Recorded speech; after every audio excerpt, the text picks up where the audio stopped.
За ингээд Сизипийн тухай домгийг бас Камигийн зохиол бүтээлтэй үзэх юм бол холбож үзэх юм бол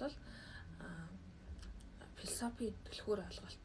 За эрдэмтдийн судалгааг бас зайлшгүй үзэх шаардлагатай. За Сартр бол хөндлөнгийн хүний тухай тайлбар гэдэг бас энэхүү алдарт бүтээлийг бичсэн. За энэ өгүүлэлтээр гарч ирж байгаа экзистенциализмын гол одоо тийм ээ мөн чанарыг гаргаж ирж байгаа нэг зүйл нь юу вэ гэхээр мөрийн хөтөлбөр тунхаг бичиг гэж гаргаж ирсэн энэтэй холбогдож байгаа. Энийг философч ч гэсэндээ яг аваад үзэх юм бол энэ экзистенциализмын гол одоо төлөөлөл юм уу юм а гэж үтсэн байдаг. За энэ эсэнд бол хүний хувь заяа төөрөг тавилангийн тухай тайлбарлсан. За үнцээрээ зөрүү санаанууд цөөнгүй байх ч гэсэндээ Францын философи сэтгэлгээний түүхэнд бол одоо шашингүй экзистенциализмын тунхаг гэж бас ингэж үздэг. Үнийгээ ч бас Сизипийн домогтойгоо холбон тайлбарлсан байдаг. Тэгэхээр энэ хоёр зохиол дээр ингээд аваад үзэх юм бол шашингүй экзистенциализмын тунхаг гэдэг зүйлээр дараагийн нэг чухал бүтээл бол гадны хүн хэмээх 1942 онд бичигдсэн зохиол байгаа. За Мерсон орчин настай Франц хүн бөгөөд Алжирт ажиллаж амьдардаг игэл жирийн албан хаагч. За сэтгэлийн хөдөлгөөн багтай, хүндий хүйтэн сэтгэлтэй хүн. Бөгөөд санамсаргүй Алжир хүнийг одоо хөнөөч өгсөн байдаг.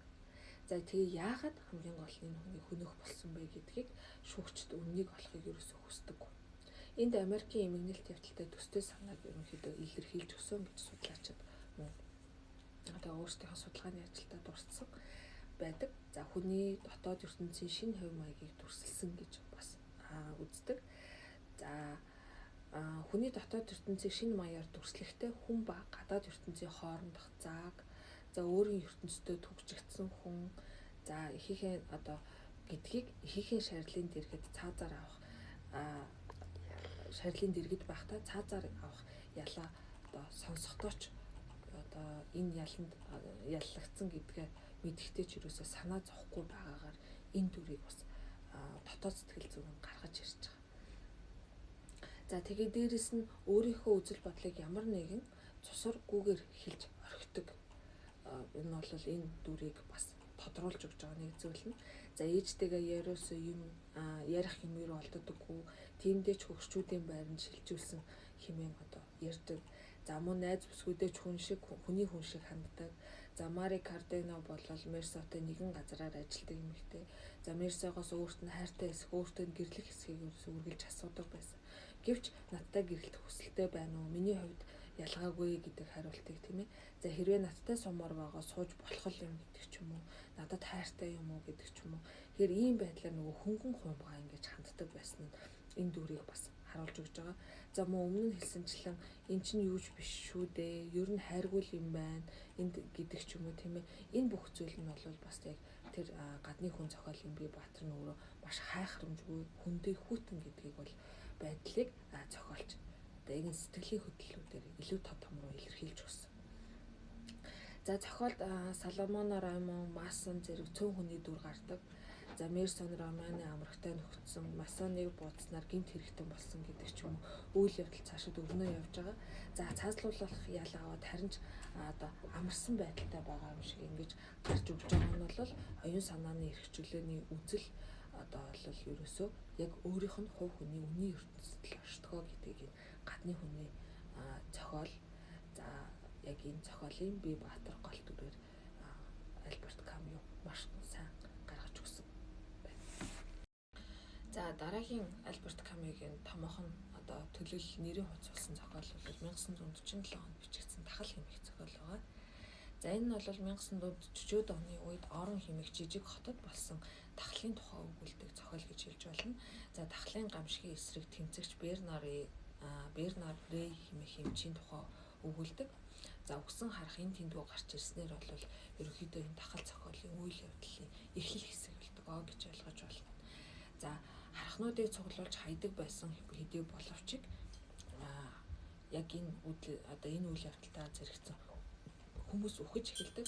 За энэ хамгийн одоо түрүүнд бол эмчийн зарц ингэж нөгөө өгснээрээ бол улам халдварлаад дараагийн хүмүүс буюу тэр хот даяар тархаж эхэлдэг.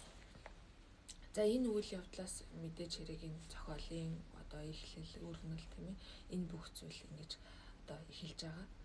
За яг энэ дахлаас үүдэлтэйг бол басны дараагийн хүнд хэцүү зүйл нь өөрөө юу вэ гэхээр хөл хорой тогтоохоос аргагүй болдог. За хөл хорой тогтоосонтой холбоотойгоор бол тариа будаа тийм ээ за идэж уух юм гэдэг юм уу тийм ээ тэр бүх хүнсний нөхцүүд бол хомсдож эхэлж байгаа. За тэгэхээр гэвч яг энэ одоо зөвлөлтэй энэ тахалтай болон энэ тэр нийгмийн цаг үеийн байдал нөхцөлтэй рэ хэмээх юмч бол тасралтгүйгээр тэмцэж ингэж байгаа зүйл нь бол энэ тахал хэмээх зохиолын болон Сартрын бас хуу хөний одоо үзэл хандлага энэ одоо метршгүй тийм ээ шулуун шудраг байгаа тэмцэгч байгаа гэдэг зүйлийг бас гаргаж өгч байгаа.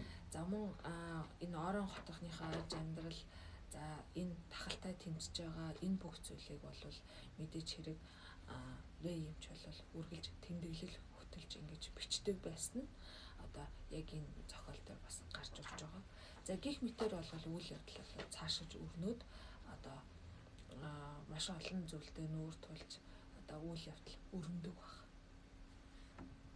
Тухайлбал үйл явдал өрнөхдөө бол за мэдээж хөл хорой тогтоодог. За үүний улмаас загтал бичих, тэнгисийн усанд орох, за гих мэт одоо үйл явдлууд бол яг хотын хүмүүст бас нэг тулгымцсан асуудлуудын нэг болж эхэлдэг. За хүнсний хомсдол үүссэн учраас кортер мэтийн хүмүүс дамын 8 хийж одоо хэсэг босог хүмүүс баяждаг тийм ээ. За баян ядуугийн ялгаа маш их гардаг.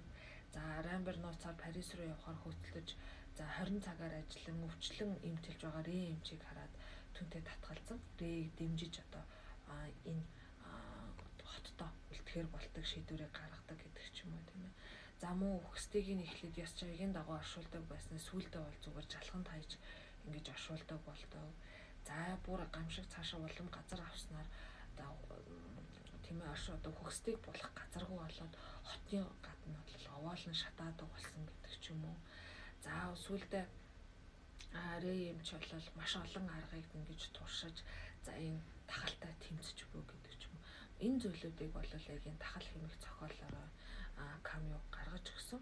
За энэ нь өөрөө тахал хэдий одоо гараад энэ тахал гэдэг аюул төвчин хувигдан гайгүй болж тийм ээ хот даяараа энэ тахалтай тэмцэж ялан дийлсэн боловч хүмүүсийн зан араншин за сэтгэл зүй энэ бүх зүйл өөрөө юу гэхээр өөрчлөгдсөн байдаг. Тийм ээ тахал гарахын өмнөх үе болон тахал гарсны дараах үе бол одоо хүмүүсийн хувьд илүү өөр болж эхэлсэн гэж байна тийм ээ. Тэгэхээр энэ нь бол рэ эмчтэй бол аимшигтай тахалын одоо үр нөлөө за яаж хүмүүс тусч байгааг илэрхийлж өгч байна. За үүний хамгийн тод жишээ нь бол рэ эмчийн хамтран зүтгэгч эхнэр нь насаар одоо өнгөрөхөд бол маш их гашууддаг тийм ээ. Тэгэхээр энэ их зовлон гамшиг бол энэ бүх зүйл бол зүйлийг рэ эмчийн дүрээр гаргаж өгсөний Камагийн онцлог нь өөрөө юу гэхээр бүх зүйлийг итгэлээр даван туулж болдго юм аа тийм ээ. Сэтгэлийн хаттай итгэл найдвартай байхад бол алай зүйлийг бас даван туулдгаа гэдгийг гаргаж өгч байгаа. Энэ нь бас давхар нөгөө Сизифийн домгийн итгэл үнэмшлийн тухай гардаг өгүүлэгдэх тэр зүйлтэй бас холбогдож өгч байна. За бид бүхэн лекцийн хичээлээрээ экзистенциализм буюу ашгүй үзлийн тухай үзсэн.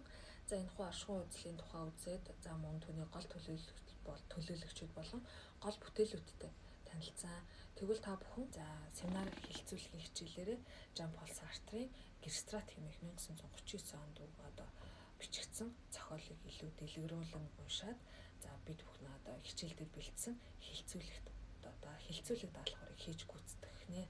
За мөн энэхүү зохиол бүтээл болон онлын ойлголтуудыг та бүхэн одоо хэлцүүлгийн төгсгөл хэсэгт нь гарах ном зохиолуудаас бас дэлгэрүүлэн судлах боломжтой.